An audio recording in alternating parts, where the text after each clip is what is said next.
ஒரு காரியங்கள் செய்யும் போது நம்ம அதை உணர்ந்து ரசித்து செய்யணும். கலைஞர் சிஎம்ஆ இருக்கும்போது தம்பி நீ நல்லவன்பா அப்படின்னு போயிடுவார். எனக்கு ரொம்ப ஆச்சரியமா இருக்கும். நமக்கே ஒரு முறை ஷாக்காகி போயிடுச்சு. உங்களுக்கு எல்லாம் தெரியுதா, நான் யார் தெரியுமா? நாங்கள் உருளைக்கிழங்குன்னு செல்லமா கொடுப்போம். நல்லா உரிமையா இருப்பாரு இல்லையா? மத்தியான நேரத்தில் நீ சாப்பிட்டவங்க நல்லா தூக்கம். இந்த ஹிஸ்டரி ஜாகிரபி பொதுவாக மதியானத்துக்கு தான் ஒரு மனுஷன் வளர்றது யாருக்குமே பிடிக்காது. நீங்க வளர்த்து பிள்ளைங்க காலம் தாண்டி அவங்க பின்னால இது என் மிஷன் சொல்லி அவங்க கொண்டாடிட்டு சொல்லுவோம், இது என் மிஷன் சொல்லி அவங்க பிள்ளைகிட்ட சொல்லுவோம். அன்னைக்கு உங்களுக்கு சந்தோஷம். அதனாலதான் ஒரு ஸ்கூல் ஆரம்பிக்கணும்னு ஆசை. காப்பாற்ற வேண்டிய ஒரு கடினமான இடத்துல இருக்கீங்க. நீங்க குச்சி இருக்கக்கூடாது, மூஞ்சி மாற்றக்கூடாது, கோபப்படக்கூடாது, திட்டக்கூடாது, ஒண்ணுமே பண்ணக்கூடாது. ஆனா நல்லது வேலையாக வாழ்ந்துருக்கணும். எந்த வேலை கிடைக்குதோ அதுல உண்மையா சுத்தமா இருக்கிறவங்க மனுஷன் முன்னால் இருக்க மாட்டாங்க, ராஜாக்கு ஒரு காரியங்கள் செய்யும் போது நம்ம அதை உணர்ந்து ரசித்து செய்யணும். நீங்க நிறைய பேர் கேள்விப்பட்டிருக்கீங்க, அன்னை தெரேசா இருக்காங்க இல்லையா? அவங்க ஆரம்ப கட்டத்துல வீடு வீடா போய் கையேந்தி பிச்சை எடுக்கிற மாதிரி பிச்சை எடுத்து அந்த ஹோம் இருந்த பிள்ளைகளுக்கு அவங்க தேவையை சந்திப்பாங்க. அப்படி ஒரு வீட்டில் போய் அவங்க கையேந்தி நிற்கும் போது அந்த வீட்டில் ஒரு எஜமானி அம்மா கதவை திறந்து இவங்களை பார்த்த உடனே அவங்களுக்கு கோபம், நீ ஏன் இவங்க நிற்கிற அப்படின்னு சொல்லிட்டு எனக்கு என் பிள்ளைகளுக்கு ஏதாவது உதவி செய்ய அவங்க கையேந்தி கேட்கும்போது கோபத்தில் அந்த அம்மா அன்னை தெரேசாவோட முகத்துல காரி குப்பிட்டு இதுதான் என்னால் அவனை தர முடியும் போ அப்படின்னு சொல்லிட்டு கதவை சாத்திட்டு போயிட்டாங்க. இந்த அன்னை தெரேசா அந்த இடத்துலயே நின்றுகிட்டே இருக்காங்க. அந்த வாசல்லே நின்றுட்டு இருந்து அந்த இடத்த விட்டு அவங்க அசைஞ்சு போகவே இல்லை. திரும்பி கொஞ்ச நேரம் கழிச்சு அந்த அம்மா எதுக்கோ கதவை திறந்து பார்க்கும்போது இவங்க அந்த வாசல் நின்று இருக்கிறாங்க. நீ இன்னுமா போகல, நான் உன்னை அப்படியே துரத்தி விட்டுறேன், நீ இன்னுமா போகல அப்படின்னு சொல்லி கேட்கும்போது அவங்க சொல்றாங்க, அம்மா நான் கேட்க என் பிள்ளைகளுக்கு நீங்க எனக்கு கொடுத்துட்டீங்க, என்னுடைய பிள்ளைகளுக்கு இன்னும் தரலையே அப்படின்னு சொன்ன உடனே அந்த அம்மாக்கே ஒரு முறை ஷாக்காகி போயிடுச்சு. நான் எனக்கு கொடுத்துட்டீங்க, என் பிள்ளைகளுக்கு தரல அப்படிங்கிறது அந்த ஃபோக்கஸ். நான் சொல்லுவது நான் எதுக்காக நான் அந்த இடத்துக்கு போயிருக்கிறேன். கலைஞர் சிஎம்ஆ இருக்கும்போது ஒரு கூட்டத்துக்கு போற, ஒரு ஹாக்கி டோர்னமெண்ட் ஃபைனல்ஸ் போற. அந்த ஃபைனல்ஸ் போகும்போது அந்த இடத்துல ரெண்டு பேரும் விளையாடி முடிச்சுட்டாங்க. ரெண்டு பேரும் ஒரே ஸ்கோர் வருது. திருப்பி ட்ரை பண்றாங்க, ஒரே ஸ்கோர் வருது. சரி டாஸ் போட்டு முடிக்கலாம் அப்படின்னு சொல்லி அவங்களுக்கு ஒரு முடிவு பண்ணி டாஸ் போடுறாங்க. அப்படி டாஸ் போடும்போது கேட்குறாங்க, பூவா தலையான்னு கேட்பாங்க இல்லையா? அப்போ ஒருத்தர் பூவை செலக்ட் பண்றாங்க, ஒருத்தர் தலையை செலக்ட் பண்றாங்க. செலக்ட் பண்ணி முடிச்சு டாஸ் போடுற உடனே பூ வின் ஆகுது. பூவை கூப்பிட்டு அவர் அவார்டை கொடுத்துட்டு அவர் சொல்றாரு, ஒருத்தர் பூ கேட்டாங்க, ஒருத்தர் தலை கேட்டாங்க. இந்த நீதி நாணயத்தினால் நடந்திருக்குது, நாணயமா நடந்திருக்குது. பூ கேட்டவங்களுக்கு பூ கிடைத்தது நியாயம், தலை கேட்டது வன்முறை இல்லையா அப்படின்னு சொல்லி அவர் பேசியிருக்கிறார். புரியுதா? பூ கேட்டது நியாயம், தலை கேட்டது வன்முறை. அந்த இடத்த ஒரு இடம் கிடைக்கும் போது, ஒரு வாய்ப்பு கிடைக்கும் போது அந்த இடத்தை தன் வசப்படுத்துறது அப்படிங்கிறது ரொம்ப பெரிய சாமர்த்தியமான காரியம். ஒரு வாத்தியார் கிளாஸ்ல போறாரு, அவர் உட்கார்ந்த சேர உத்தரத்தில் கட்டி தொங்க விட்டுருக்கிறாங்க. பிள்ளைங்களாம் சேர்ந்து உத்தரத்தில் கட்டி தொங்க விட்டுருக்கிறாங்க. அவர் உள்ள போனவங்க அவருக்கு போகும், ஆனா ஒண்ணுமே சொல்லலை. அப்படியே முன்னால நின்றாரு.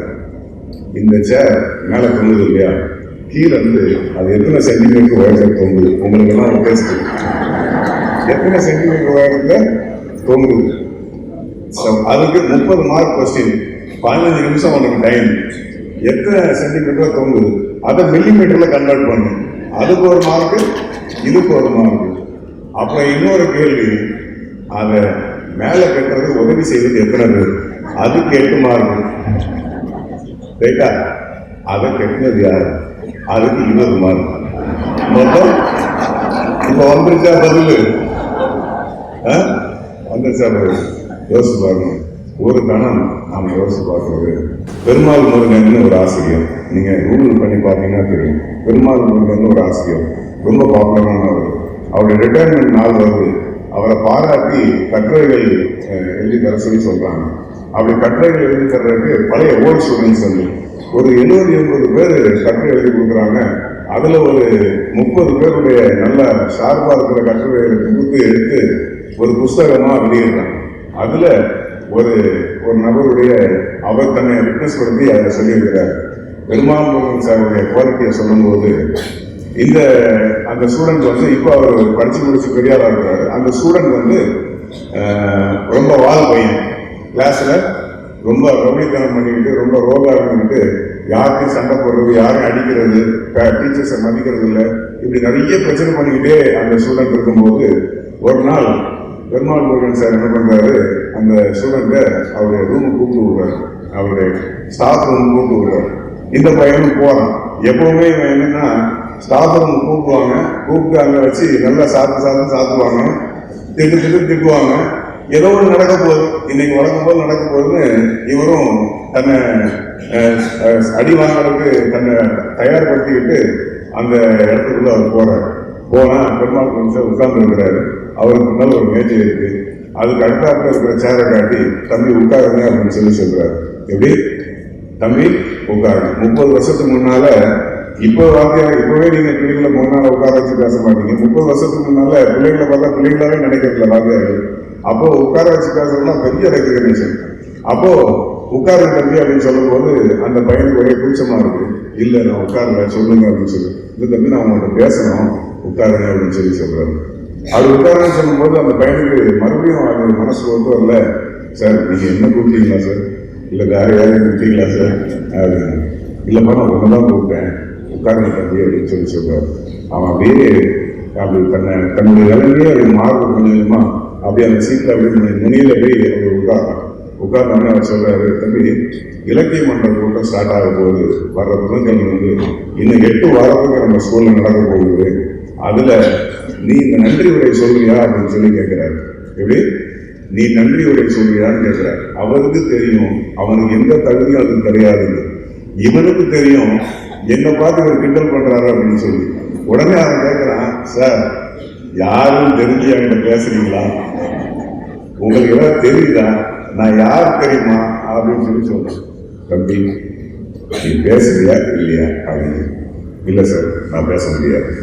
சொல்றேன், சரி ஒன்று செய்தியா, அங்க டீ கொடுக்கறதுக்கு அந்த டேபிள் அரேஞ்ச் பண்றதுக்கு அந்த சப்போர்ட் பண்ற வேலையை நீ செய்யறியா அப்படின்னு சொல்லி கேட்கிறாரு. அப்புறம் சரி நான் செய்யறேன் அப்படின்னு சொல்றேன். இவங்கிட்ட ஒரு வார்த்தை அவர் கேட்டார் பார்த்தீங்களா, நன்றி உரை சொல்லியான்னு. அந்த கூட்டத்தை அவன் அப்படியே கவனிச்சுக்கிட்டே இருக்கிறான். 7 வாரம் அந்த கூட்டம் முடிஞ்சிருச்சு. 8வது வாரம் அந்த நாள் வருது, அந்த கடைசி கூட்டம் நடக்கிற வாரம் வருது.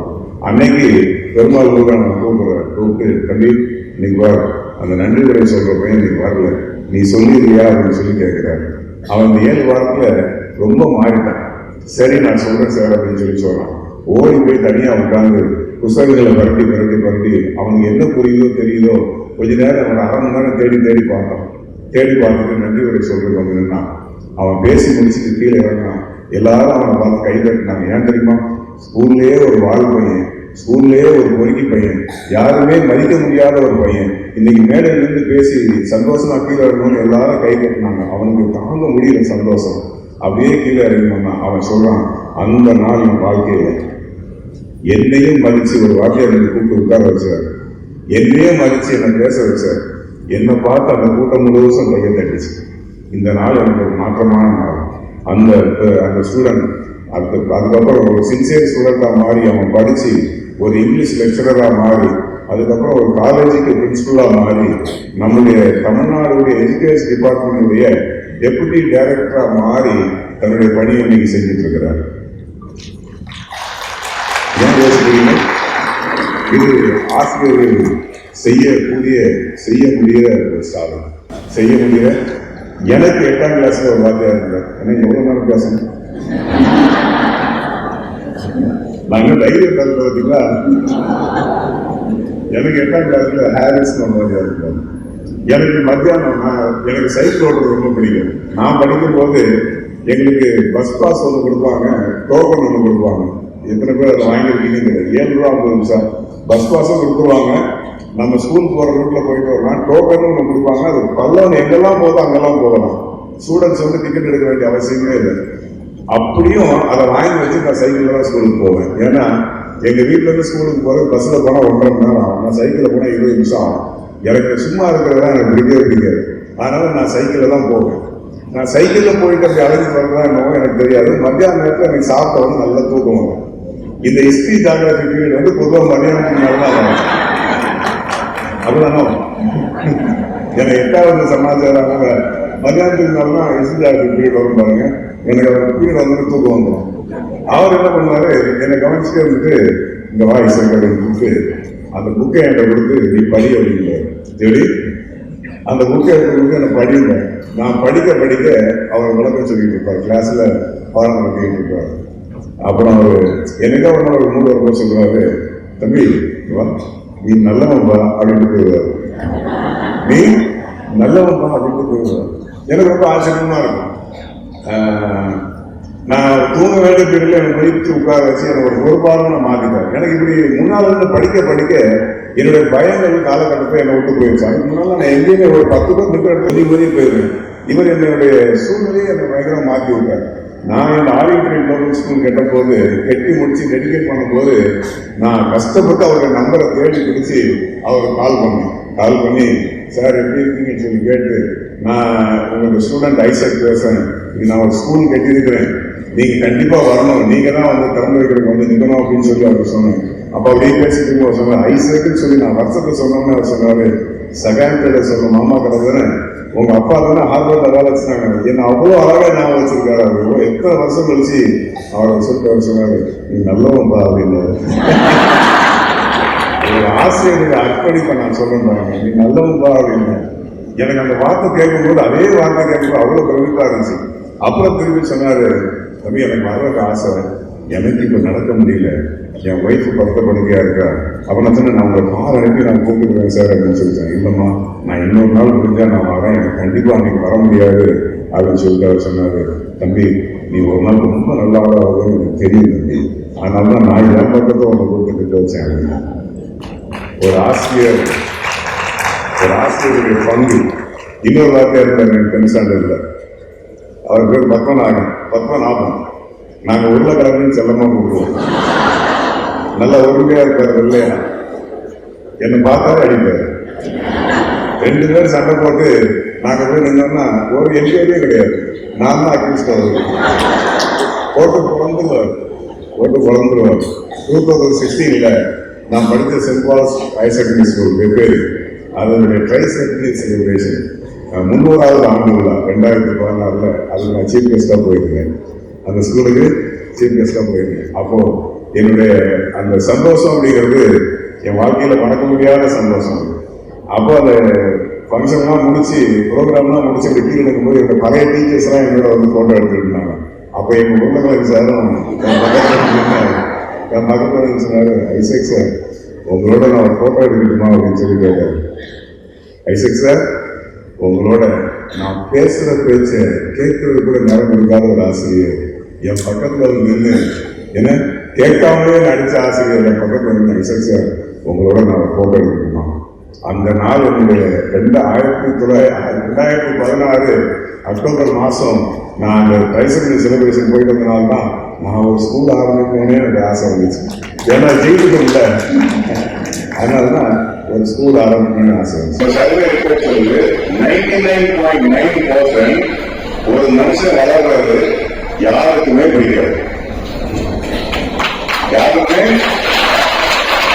நீங்க பக்கத்து யாருக்கும் நான் நல்லா பண்றாரு நல்லா பண்றது எங்க கேட்கணும், இது சொல்லணும், இதுதான் இது மட்டும்தான் சத்தியத்தை சொல்லணும்.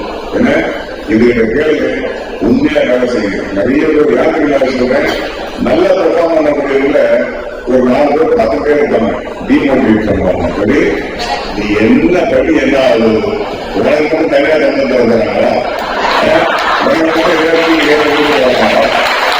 நீ என்ன பண்ணாலும் வர முடியாது, சேனல்லாம் வர முடியாது.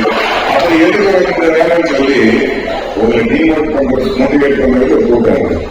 அதனால நீங்க பார்த்து கண்ணு மூடி ஒரு வேலையை சந்தோஷமா செஞ்சுக்கிட்டே இருக்கு. ஒரு நாள் நீங்க முடிக்கும் போது இந்த இயற்கை உங்களுக்கு மார்க் கொடுக்கும். எப்படி இந்த இயற்கை உங்களுக்கு மார்க் கொடுக்கும். நீங்க வளர்த்து விட்டீங்க பாருங்க ஒரு சந்ததி, ஒரு அளவுலாம் இருக்கும். நேற்று டீச்சர் சொன்னாங்க, ஃபாஸ்ட் ஃபுட்ல போய் சாப்பிடுறது எனக்கு ரொம்ப பிடிக்கும். நான் எங்க ஸ்கூல்ல வந்து சேர்ந்ததுக்கு அப்புறம் எந்த கடையில் இருந்தாலும் என் பிள்ளைங்க வந்து இருந்து குடிநீர் முன்னாடி சாப்பிடவே முடியல. அதை போல நீங்க வளர்க்கிற பிள்ளைங்க காலம் தாண்டி அவங்க பின்னால வந்து இது என் மிஸ் சொல்லி அவன் கொண்டாடிட்டு சொல்லுவோம், இது என் மிஸ் சொல்லி அவன் பிள்ளைகிட்ட சொல்லுவோம். அன்னைக்கு உங்களுக்கு ஒரு சந்தோஷம், அன்னைக்கு நீங்க அதை அனுபவிப்பீங்க. இந்த தேர்தல் வந்து தண்ணியில வந்து உயிருக்கு போராடிட்டு இருக்கு. தேர்வு தண்ணியில வந்து உயிருக்கு போராடிட்டு இருக்கு. அப்போ ஒரு முனிவர் அதை பார்க்கிறாரு, அதை ஓடி போய் தூக்கி எடுத்து உள்ளான்னு பார்க்கிறாரு. அது டக்குன்னு போட்டு கொட்டவங்க வழிநாள் உதவுறாரு, மறுபடியும் தண்ணியில வந்தது. இப்படியே ஒரு 4 முறை அதை செய்யறது, தண்ணியில மறுபடியும் விழுந்து. அப்போ சிஷியர்கள் சொல்றாங்க, அதுதான் கொட்டுது. அப்ப சும்மா நீங்க அப்படி தூக்கிட்டு இருக்கீங்க, அதை விட்டு வாங்க போகலாம் அப்படின்னு சொல்றாரு. அது தேடு கொட்டுறது அதனுடைய இயல்பு, நான் மனுஷன், அதை காப்பாடுறது என்னுடைய இயல்பு. சரிங்களா? நீங்க டீச்சர்ஸ் அப்போ ஒரு சொசைட்டியை காப்பாற்ற வேண்டிய ஒரு கடினமான இடத்துல இருக்கீங்க. நீங்க குச்சி இருக்கக்கூடாது, மூஞ்சு மாற்றக்கூடாது, கோபப்படக்கூடாது, திட்டக்கூடாது, ஒண்ணுமே பண்ணக்கூடாது. ஆனா நல்லது வேலைதான் வாழக்கூடாது. இல்லையா? அது கொட்டிக்கிட்டு தான் இருக்கும். ஆனா நீங்க நல்ல பேர் வந்து கொடுத்தாங்க. எதுக்காக இல்லை? அந்த கடவுளுக்கும் அவங்க மனசாட்சியாது. அந்த கடவுளுக்கும் ஒரே புள்ளி விட்டு பார்த்தா இந்த பைபிள்ல வந்து 3 விஷயங்களை கிறிஸ்டியன்ஸை பத்தி சொல்லி, ஒண்ணு வந்து கேண்டில் மெழுகுவர்த்தி, இன்னொன்று வந்து இந்த கோதுமை மணி, கோதுமை கோதுமை, இன்னொன்று வந்து உப்பு சால். இந்த 3ம் பாத்தீங்கன்னா அது இல்லாம இந்த உலகமே இல்லை. வெளிச்சம் இல்லாம விளக்கு இல்லாம இந்த உலகம் இல்லை. உப்பு இல்லாத பண்டம் குப்பைகள். உப்பு தன்னை அழிச்சு கரைஞ்சி அது காணாம போய் நம்முடைய வாழ்க்கைக்கு சுவை கொடுக்குது. விளக்கு எரிஞ்சு தன்னை அழிச்சு நம்முடைய வாழ்க்கைக்கு வெளிச்சம் கொடுக்குது. கோதுமை மணி அப்படி பூமியில விழுந்து அதை செத்து அது ஒண்ணு இல்லாம போய் 1000 திரும்பி வாழ்ந்து மேல வரும். இதுதான் டீச்சர்ஸ்க்கு இருக்க வேண்டிய ஒரு அசைக்க முடியாத, ஒரு தவிர்க்க முடியாத ஒரு விநியோகமா இருக்கும். நீங்க எதையுமே எதிர்பார்க்க கூடாது.